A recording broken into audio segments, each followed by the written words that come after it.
It's time to sit back, relax, and listen to Change Your Attitude, Change Your Life. Change Your Attitude, Change Your Life will inspire, motivate, and empower you. Live your best life now. Listen, learn, think, and decide. Change your attitude, change your life. And now, here's your host, Joan Herrmann.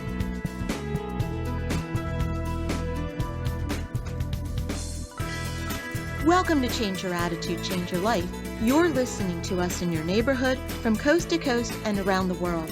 Thanks for tuning in. I'm Joan Herrmann, author, speaker, and your host. Change Your Attitude, Change Your Life brings you interviews with some of the most inspirational and influential people in the world. It's our goal to educate and empower you so you can live your best life now. Thank you for taking time for yourself, and thank you for letting us be a part of your life. We have another great show for you today. Today's guest, William Ury, has mediated some of the world's conflicts, including civil wars, labor strikes, boardroom battles, and family feuds. Through his work, William has discovered that the biggest obstacle to standing in the way of reaching an agreement is not the other side, but our own behavior. William is here to discuss ways that we can improve our ability to negotiate with others and develop healthy relationships. William is co-founder of Harvard's program on negotiation and is one of the world's best-known and most influential experts on negotiation. He's a best-selling author whose new book is Getting to Yes with Yourself and Other Worthy Opponents. William's work has been featured in such media outlets as the New York Times, the Financial Times, CNN, and the BBC. His TED Talk has been viewed more than 1 million times. Welcome, William. Thank you so much for joining us today. It's a real pleasure, Joan. Bill, when someone hears your bio, we think of a mediator or a negotiator as someone doing work on a grand scale, like the work you've done. But we don't think of ourselves in that role. Yet every day, probably most of our day, we are negotiating or mediating. The skills you teach can have a profound impact on our interpersonal and professional lives. So from your experience, what do you believe is the major mistake we make when trying to get something we want? Joan, yes, I would say negotiation, I would define it just as you do, very broadly speaking. It's back and forth communication. You're trying to reach agreement. And in that sense, we're negotiating with our spouses and partners, our kids, our coworkers, just about everyone in that broad sense of the term. And the biggest obstacle I find is our very understandable human tendency to react. In other words, to act without thinking, to act from fear, to act from anger. As the old saying goes, when angry, you will make the best speech you will ever regret. We get in our own way. We sabotage our own ability to get what we most want. The first and most important negotiation any of us ever conduct is with ourselves. And if we can get to yes with ourselves, it becomes a lot easier for us to get to yes with others around us. In addition to reacting, do you think that a problem we have is not really listening to the other person? Do we spend so much time worried about what we're going to say next that we don't even hear what the other person is saying? Absolutely. Absolutely. And that comes from, I find that listening is maybe the most important tool when it comes to getting to yes, negotiating with others, more important than talking even. Because listening is the way in which we really learn about what the other side wants and it's the way in which we show respect. But it's often in conflict situations, daily tense moments, difficult conversations. It's often very hard, I've noticed, for us to put ourselves, to listen to others and to put ourselves in their shoes. And what I find is happening, just as you were saying, is that why is that? Because our minds are so full of thoughts and feelings and our own problem, and our own worries, we don't have any time or space to really focus on the other side. And so paradoxically, what's the secret? The secret is if we want to listen to others, paradoxically, it has to start by listening to ourselves, really listening to our own thoughts and feelings and needs, clearing our mind, quieting our mind so that we can then truly listen to others, really put ourselves in their shoes. So there's always a kind of an essential missing step, which is we have to be able to do the same thing we want to do with others, but we have to do it with ourselves first. Do you think some of our fears come from the belief that there has to be a winner and a loser whenever negotiating? Absolutely. I think that's one of the prime limiting beliefs that basically This is a kind of a win-lose battle, and the only way I can win is if you lose. And what's underneath of that is a mindset of scarcity, that there's not enough to go around, that this is a kind of a dog-eat-dog world, it's hostile, and there's not going to be enough, and so I've got to grab mine. And what that leads to in today's world, where we have relationships, is we bring that mindset, and what it leads to more often than not is lose-lose outcomes, where both sides lose, and in fact, everyone loses. The whole family loses, the whole workplace loses, and we see the costs of conflict start to escalate. And so the key is to be able to change that mindset, is to be able to change the inner game, change our inner mindset so that we can then change the outer game. And then that brings us to your approach, which is a win-win approach. So how does the win-win approach differ from the win-at-any-cost approach? Essentially, what it means is we listen to the other side, we explain to the other side what our needs are, what our interests are, which requires, of course, us having done some homework beforehand, but we listen to them, and then having listened to our needs and their needs, we try to be creative in trying to find a way that meets both of our needs. A classic example of that from one of the mother of modern management theory, a woman by the name of Mary Parker Follett lived more than 100 years ago in Boston. She was once observing two Harvard students getting into a quarrel because one wanted the window open and the other wanted it closed, and one would go and open the window, the other would go and slam it shut.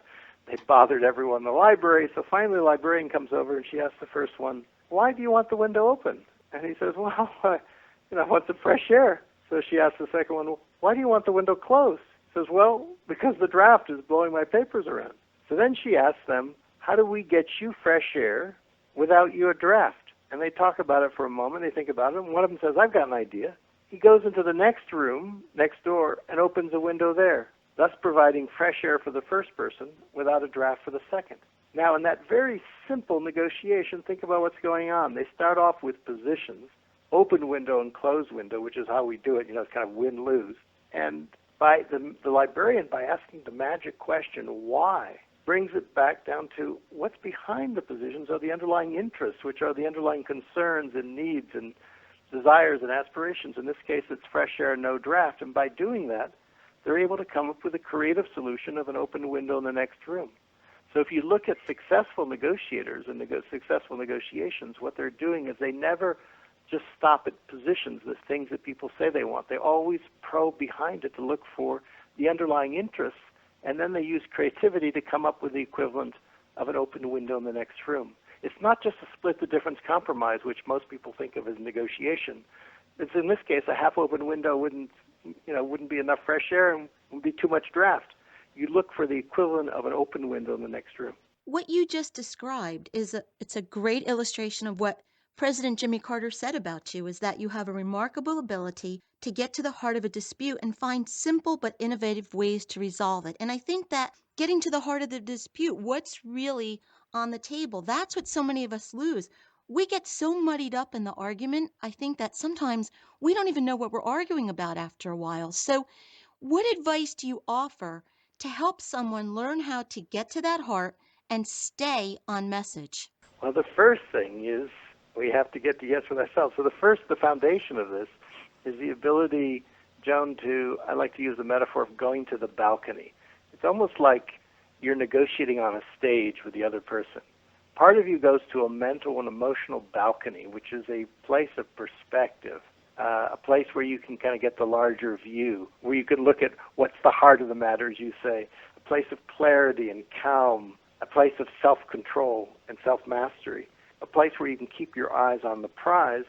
And if we can learn to go to the balcony, that's to me the basis of getting to yes with ourselves, which is not just give in to the first reaction, but essentially focus on what's truly important to us, what is the heart of the matter. Then I think we have a good chance to get to yes with the other side. What about respecting the person that you're in dialogue with? How important is that?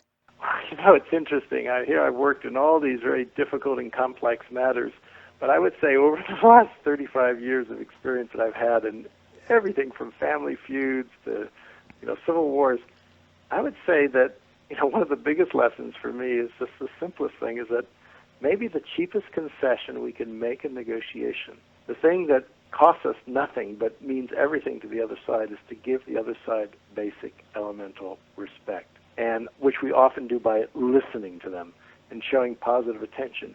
If we can, I've seen so many negotiations, so many battles take place that really turn around the issue of people don't feel respected by the other. And if we can break that cycle of disrespect by offering respect to the other, then we have a chance to turn the situation around from confrontation into cooperation. Bill, something that I am really guilty of, and I'm not, and I'm actually ashamed to say this, but it's bringing up the past when I'm in an argument. Sometimes I don't even know what I did yesterday, but I can tell another person what he or she did 20 years ago. So how important is it for us to stay in the present, to not drudge up everything someone else has done? Very important, because that's a natural human. It's natural. It's human to get lost in the past. We carry resentments. We all have little black books. And I see that both in family situations, in workplaces, or I'm just headed to the Middle East. And people recite everything that happened in the past. And you did this and you did that. And yet, the only place where we can't change the past, but the only place where we can affect positive change, the only place of power that we really have is right now in the present. That's where we have our chance to change the situation. So the ability to move the spotlight from the past to the present and say, look, I understand what happened, and it's sometimes useful to talk about the past, learn from the past and whatever, but the main opportunity, the main chance we have is in the present. Who can do what right now to improve the situation, to change the situation?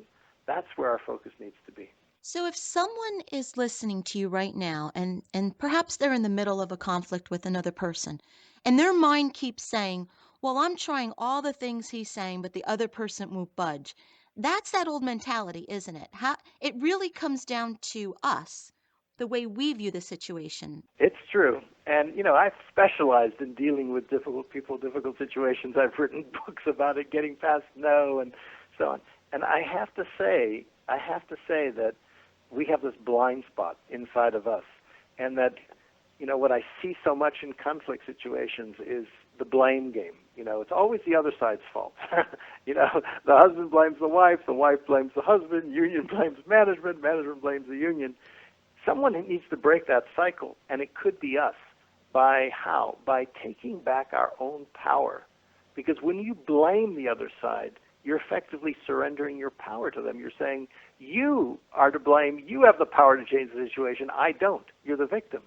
But if we can take responsibility, if we can say, look, I'm responsible for this relationship. Even if you're only 1% responsible, you could take responsibility. It's not about blaming yourself, but the ability to respond constructively to change the situation.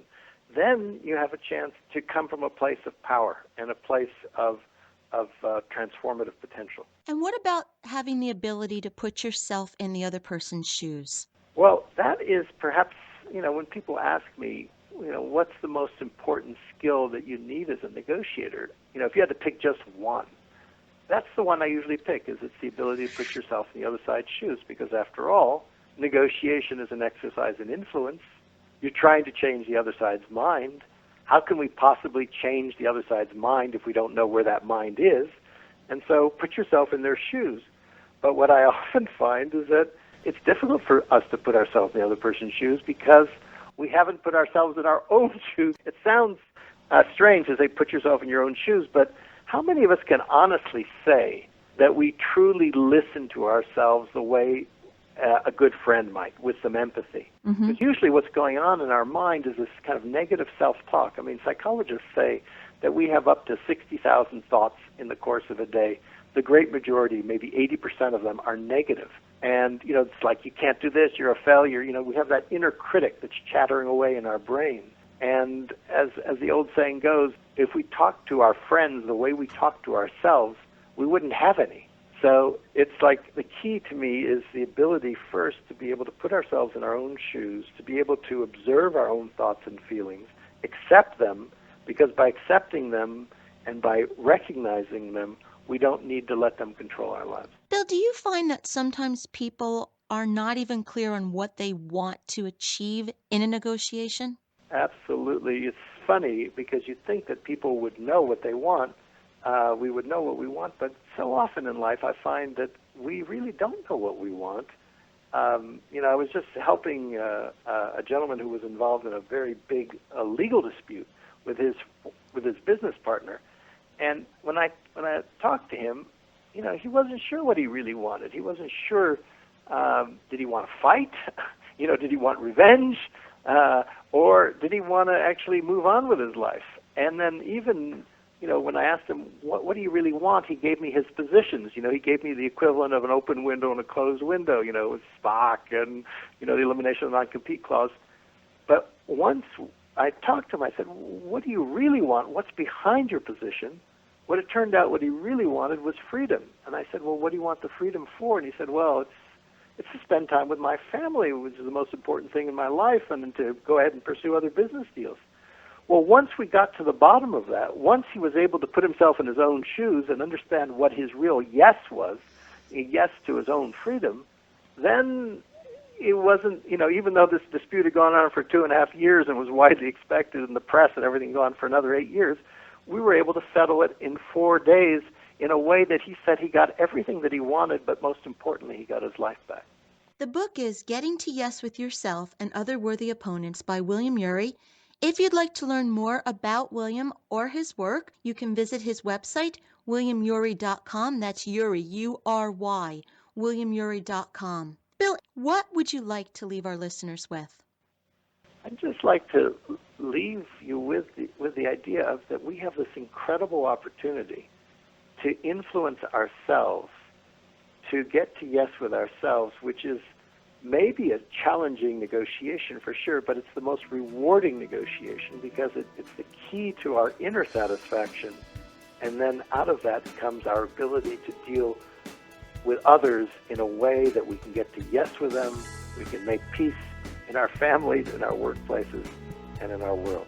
Bill, thank you so much for being here with us today. This is just another wonderful reminder about how much power we really have. And I know when we think about things such as negotiating and mediating with others, we tend to think we don't have power. And you really have shown us that we are in control when we allow ourselves to be. So thank you.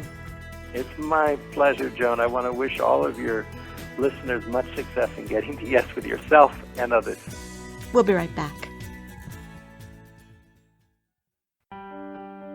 Hi, this is Joan Herrmann, host of Change Your Attitude, Change Your Life. Did you know that Change Your Attitude, Change Your Life has a free monthly digital magazine that can be read online or emailed to your inbox? Every month, nationally recognized leaders in their field provide information to educate, inspire, and motivate you. We believe in a holistic approach to life, incorporating mind, body, and spirit. Check out a copy of Change Your Attitude, Change Your Life 24/7. Visit CYACYL.com and be sure to tell your friends.